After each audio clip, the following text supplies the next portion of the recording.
This episode brought to you by Progressive Insurance. Do you ever find yourself playing the budgeting game? Shifting a little money here, a little there, and hoping it all works out? Well, with the Name Your Price tool from Progressive, you can get a better budgeter and potentially lower your insurance bill too. You tell Progressive what you want to pay for car insurance, and they'll help find you options within your budget. Try it today at Progressive.com. Progressive Casualty Insurance Company and Affiliates. Price and coverage match limited by state law. Not available in all states. Every team, every topic, everywhere. This is Believe. Welcome to Orioles on the Verge. This is Zach Spedden, joined as always by Bob Phelan. Our co-host Nick Stevens is out this week, but Bob and I are going to try to hold down the fort as we get into our spring training predictions. And we're going to give you predictions over two parts this week. Part one is going to focus on some of the bigger storylines coming into camp, while part two will be about some of the roster battles that might take place over the coming weeks in the Grapefruit League. And that is all coming up on tonight's episode of Orioles on the Verge, which is brought to you by BetOnline.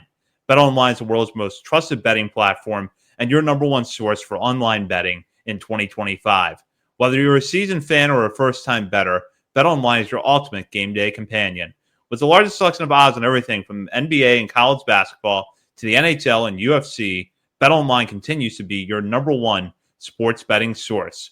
From every three-pointer to hat trick, BetOnline has you covered with odds, stats, and more for every game, every play, and every win.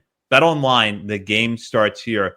Now, over at our Patreon community, we are in the very final days of our top 50 prospects countdown, but it's not too late to join because not only can you get in on the last few episodes, but you can go back and listen to all previous installments of the top 50 countdown, and of course have access to bonus coverage throughout the regular season from Bob, Nick, and myself. And a few people in the last week have decided to go ahead and do just that and join our Patreon community, and we want to recognize them now. And for that, I will turn it over to Bob. Yeah, the game starts here as well for these two new patrons who have, they're young, so we're going to start them in single A, and we're going to hope to develop them in our organization. That's Bruce Ferret and Jared Fink. So really appreciate you guys joining up, and I hope you enjoy the content. And we're so close to baseball, I can taste it. I love it. Thank you guys for joining.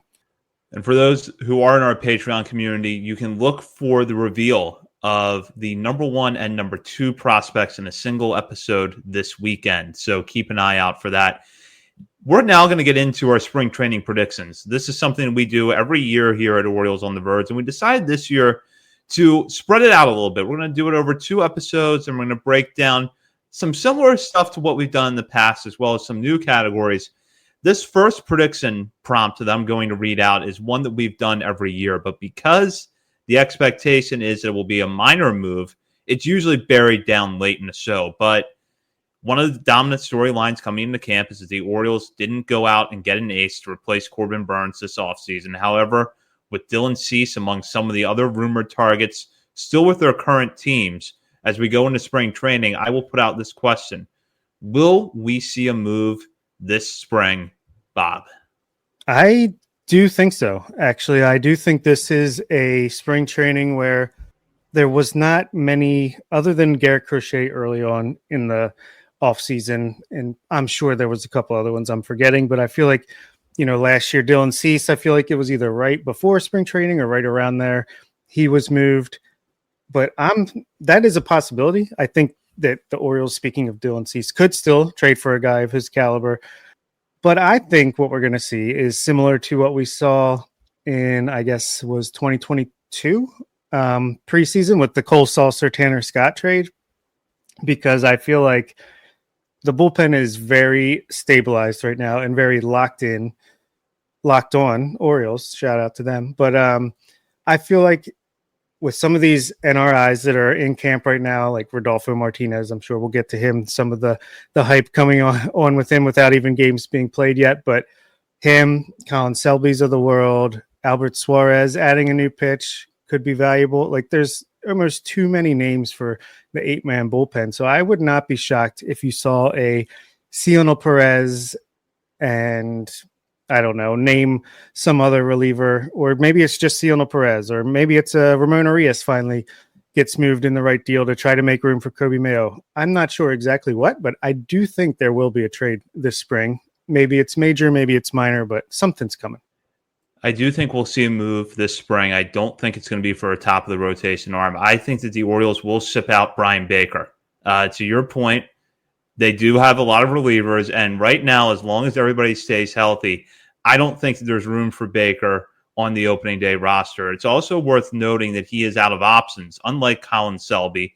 And you just touched on this, but the Orioles actually have a really interesting group of relievers on their non-roster invitee slate for this spring. So they're going to have depth at AAA.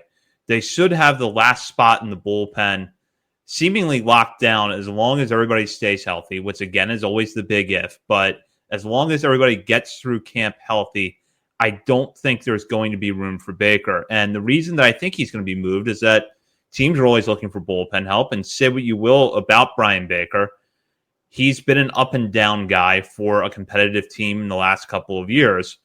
Someone will give the Orioles something for that to fill a hole in their middle relief. So it might only be cash considerations. It might be for a 4A type player, but I do think we'll see Brian Baker moved before camp's over.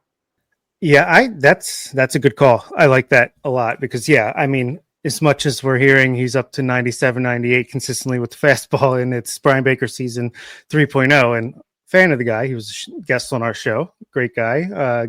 Great interview. Check it out if you haven't. But yeah, I don't see any way where he's making this team out of spring. And, you know, some teams, even a good team, like we saw what the Dodgers did with Evan Phillips. I mean, he's got arm talent. Some team would probably take a flyer on him. Like you said, it probably wouldn't be anything more than like a international guy and not a highly touted one or a player to be named later. But maybe if it's, you know, Cole Salser and Tanner Scott, Brian Baker and Cielo Perez, maybe that could give you a little bit more in return if anyone's interested in that. Who knows? But I could see something like that happening for sure because, yeah, like Rodolfo Martinez, Cade Stroud, Luis Gonzalez, the list of arms that I want to see get a chance, and I'm sure they will at some point because injuries and poor performance. AAA, Norfolk's rotation and bullpen is going to be loaded, and there are going to be a lot of guys that get their shot this year. But hey, why not? If there's some standouts in camp, get them started a little early and clear some space with the trade, like we mentioned here. Next question. Yep, I'll go to the next one here. Saturday is the first game. Who pitches? Let's see. I mean, like it matters, right? It's the first game. It'll be 1 or 2 innings by like 8 or 9 different pitchers. I'm going to say, let's go with Dean Kramer. I think it could be Dean Kramer, kick things off, go an inning or 2, and then just get a bunch of these NRIs, just get them in the games early, get an early look at them so that you can get them in early, get them in often. I don't think you need to see guys like Gregory Sotos or Anthony Dominguez very often. You could always work with them in the backfields and simulated games and B squads and all that. So yeah, I think you want to see the guys you want good data on against opposing hitters. So I'll go with Kramer and a bunch of non-roster invitees in game 1. You are right that the first start of spring really doesn't have a lot of significance because you're going to see that pitcher for an inning or 2 at the most. I went back and looked, and Corbin Burns did start the first game of spring for the Orioles last year. So I'll go ahead and say this year it's Grayson Rodriguez. That could be a little bit of a tease for a prediction that's coming up in the next show. But I'll say that Rodriguez gets the ball against the Pirates on Saturday. Yeah, I could see it. I think with Burns, it was more just a matter of that's when his days lined up, and it kind of just made sense. And I think that's basically what we're going to see. I haven't been paying attention to who's throwing which days. Like I know Sagano was a little bit late in camp, so I don't think he's probably going to be the guy that gets the ball in just 3 days from now. So yeah, it's pretty good prediction. Will any prospects impress early in camp? I think so, of course. I think, the Orioles might not have one of the top farm systems anymore, but as we've talked about a lot, it's still pretty deep. And especially, there's some really interesting hitting prospects at AAA Norfolk, and pitching prospects. This camp has a a headline of its own. I think this 2025 spring training is Samuel Basayo's world, and we are just living in it. I'm starting to go back on my September 2025 debut for Basayo because I don't think it's going to take that long anymore. It's not even just like, oh, he's hitting home runs in batting practice. It's like he's impressing Charlie Morton, 41-year-old veteran pitcher, with how he's framing and receiving the ball behind the plate. That's huge. You're seeing stuff about his maturity, how much he's just quietly improved, like I said, his maturity, his just leadership skills. It just seems like everything is turning up Basayo, and I could not be more here for it. I can't wait to watch him and I guess read box scores of him because it is spring training and we don't get a ton of video, but can't wait to see him in action, and I hope he just bangs the door down into a summer debut. Yeah, it's going to be Basayo. I really do think he's going to have a good spring, and it's got to be a good feeling for him after last year coming in with the arm issue, not being able to catch in spring training, to be able to get behind the plate and catch some of these older pitchers, and of course have the opportunity to get up and hit. Now, I think that every time you have a younger player like this in camp, you're always going to have the caveat of, well, he hit a home run yesterday, but was that against a guy that's going to be in the majors or against a guy that's going to be in Double-A? It's more often not going to be against a guy that's going to be in Double-A or Triple-A, but really I don't think that that's what matters. What matters is that he's getting this opportunity to show what he can do to his fellow players as well as the coaching staff. And this is a good development opportunity for him. He's going to go back to Norfolk. He's probably going to be there for most of the season. But what he can do for the Orioles over the next month, I think, is going to be really nice for his development. And yeah, I agree with you. I think that we're setting ourselves up to see Basayo have a really big spring. Yeah, I think it's just the fact that he can play first base, he could DH, even if you have Gary Sanchez.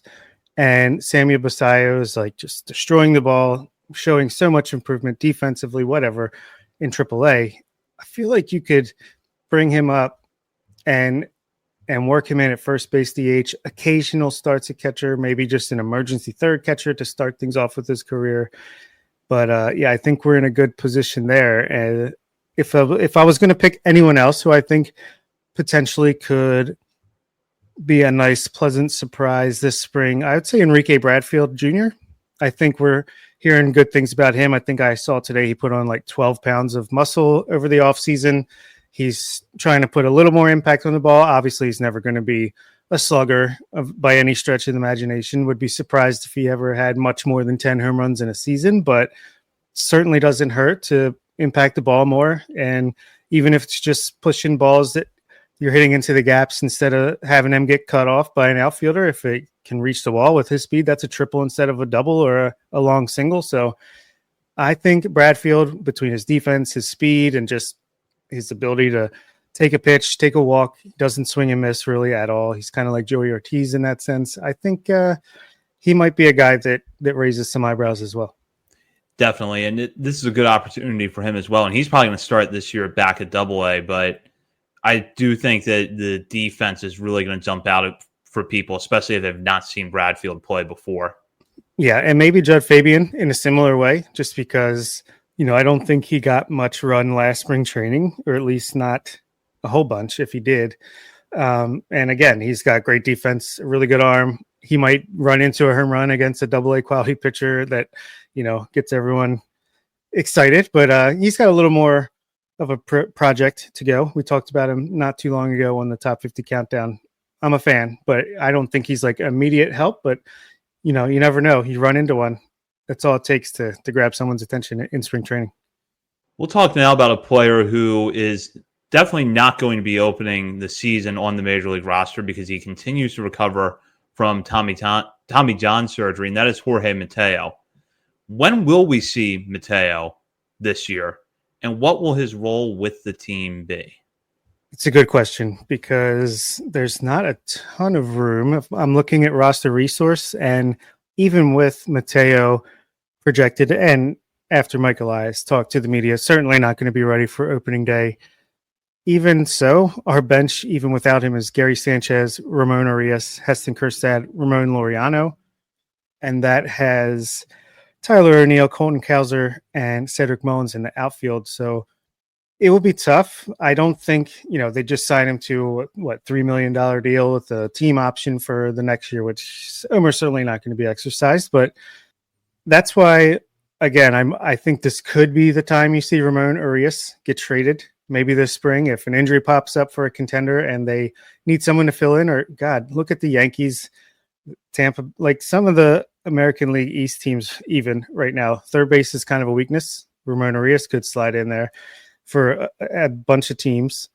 Maybe that's how you fit Kobe Mayo on the roster. Just thinking ahead here, which we're going to talk about, but maybe that's the move. Maybe even if it's not in spring training, if it's okay, we know Mateo's getting close, we want to keep him on the bench. Maybe we shop Urias around before then, but when he's healthy, I guess I think he's just like the last man on the bench who can come in defensively if you need him, or on the base paths. If a lefty's up against Jackson Holiday in a must-win situation, maybe you pinch hit for him, but I'm not the biggest I like Jorge Mateo, but as far as fit on the roster, I'm not sure I completely see it unless it's like the last guy on the bench. The Orioles have really not given many hints about when we could expect to see Mateo back. Now, keep in mind that position players tend to recover from Tommy John faster than pitchers, but Mateo, being a shortstop utility player, has to get the arm back more. So this is not like a first baseman recovering from Tommy John surgery. We're not going to have to throw that much or not have to make a lot of high velocity throws very often. So let's say he had the surgery, I believe, in August of last year. So we're now 6 months out. I'll say that he comes back late May, early June. Again, without better information, I'm just speculating here. Late May, early June, and by then there will be a spot open, either because of an injury or some other move that happens. And he'll go back to his old role, which is speed and utility type who hits lefties. I think that in the Orioles' ideal scenario, he gets fewer at-bats this year than he has in the past. But I don't think we've seen the end of Jorge Mateo in Baltimore, and I think that once he's back, there's going to be a spot for him. If there's one thing this front office is good at, it's at keeping guys around longer than fans expect them to be around, because they're not a fan of giving up on guys when you don't need to, unless you're forced to, which might be the case at some point this year. But yeah, I tend to agree. Might be a long rehab stint. They might use the full month of rehab for Mateo just to wait for that right opportunity to fit him in. But yeah, I think I completely agree with you. This episode is brought to you by Progressive Insurance. Fiscally responsible, financial geniuses, monetary magicians. These are things people say about drivers who switch their car insurance to Progressive and save hundreds. Because Progressive offers discounts for paying in full, owning a home, and more. Plus, you can count on their great customer service to help you when you need it, so your dollar goes a long way. Visit Progressive.com to see if you could save on car insurance. Progressive Casualty Insurance Company and Affiliates. Potential savings will vary. Not available in all states or situations. We'll go now to a different injury we learned about early in camp. Left-handed pitcher Trevor Rogers is not going to begin the season on either the Orioles roster or AAA Norfolk's roster as he recovers from an injury. And Bob, we'll just put this out there. When will we see Trevor Rogers on the mound again, and what will his role be? We'll see him on the mound, I'll say, around May 1st, early May in AAA Norfolk. And again, I just think he's going to be a guy that you try to, because he has options, you try to get him right, which I know he said he was up to about 93 miles per hour as he was getting ready for spring before he dislocated his knee or whatever the exact name of the injury is. But that's, I think, encouraging because you're not obviously up to full speed when he was up to 93. So there was potentially still some more room to go in the velocity there. So that's nice. But I think you want to see him have some success in AAA before you get ready to call him up to the majors. But if he's healthy, he pitches a good month, maybe by June, depending on, again, the health and who's available. I think Cade Povich and Chase McDermott might be ahead of him at the moment, But if he gets right and starts pitching like he did in 2021, then there's no question they'll try to find a way to get him in the big leagues, whether it's as a starter or a reliever. So I'll say May, he's back in the minors pitching. June or July, potential major league return to the Orioles. Yeah, I agree with that. And it was a partial dislocation. The right kneecap is the injury that Rogers has. I would say it sounds like he's at least a month behind schedule. So I'm going to say that we don't see him in Norfolk until early May at the earliest. I will go back, though, to something that I said when we had our projection episode recently, which is that I feel like a win for the Orioles at this point with Rogers might be that they have another year of control beyond 2025.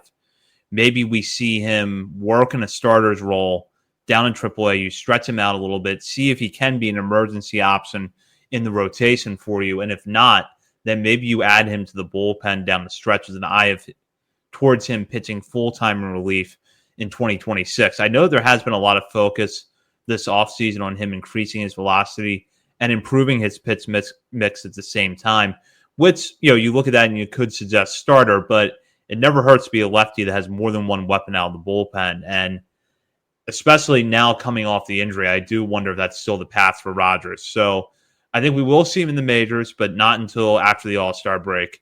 And we'll see him in the minors by no earlier than the beginning of May.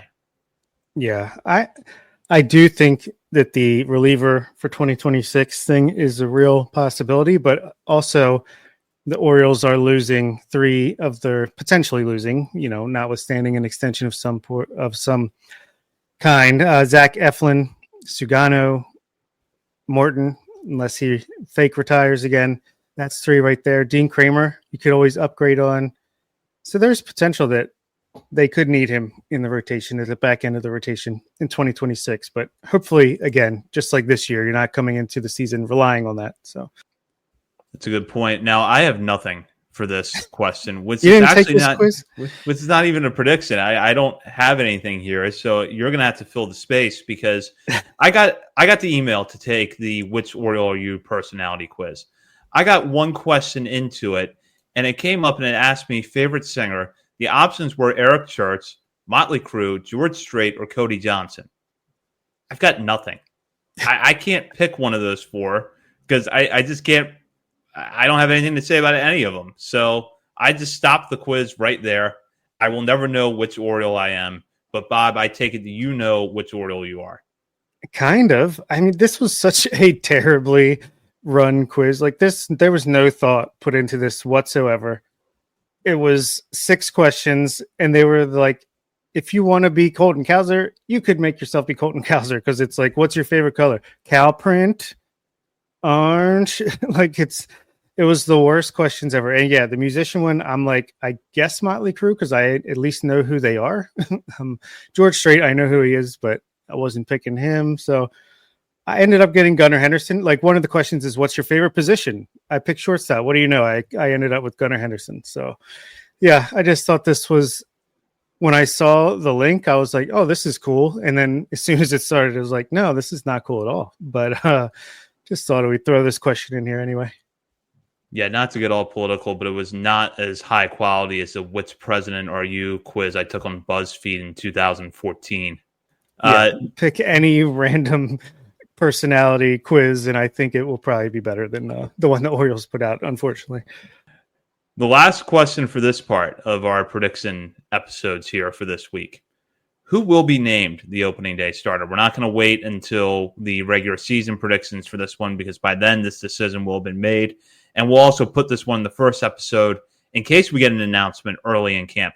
Now, as I mentioned at the top of the show, the Orioles didn't fill Corbin Burns' spot at the top of the rotation, so you don't have that consensus guy, like this is clearly who's going to be the opening day starter, but you have seemingly 2 very good candidates to get the assignment this year when the Orioles open up the season in Toronto, which means that the home opener is going to be someone lower in the rotation like Dean Kramer, but nevertheless, opening day, all eyes will be on blank as they take the start for the Orioles. I'll actually pick who's the opening day starter and who's the home opener starter, because why not? I'll start with the home opener. I think it makes too much sense to have Sugano start the home opener. Just be like, here's your home crowd. All eyes are on you internationally. I think this is the most Japan has ever heard of the Orioles is since they signed Sugano, and I think they'll be watching a lot of Orioles games overseas because of it. And why not show off the new left field wall in Camden Yards? Give the fans in attendance, the sold out crowd, a chance to cheer on one of your coolest, newest additions. So that makes sense to me. And especially if he's going to pitch closer to one time a week than every 5 days, I think it would be cool to have the first game at home. But as for who is going to start in Toronto for opening day, I think Charlie Morton is a dark horse candidate just because he's a veteran and maybe his days line up as spring training goes on to make the make the opening day start. But no, I think it's between Eflin and Grayson Rodriguez, and I'll go with Eflin just because he pitched so well after the Orioles traded for him. Gave up a lot to get him, but it paid off as far as the results went, and we're going to need him to be just as good this year almost if we want a chance to go far in the playoffs. And maybe they give him the opening day nod as a start the extension talks off a little bit with some sweet talk. Let's here, you want to start opening day for the second year in a row? I think he started opening day for the Rays in 2024. Then stay in town for another 3 or 4 years afterwards too.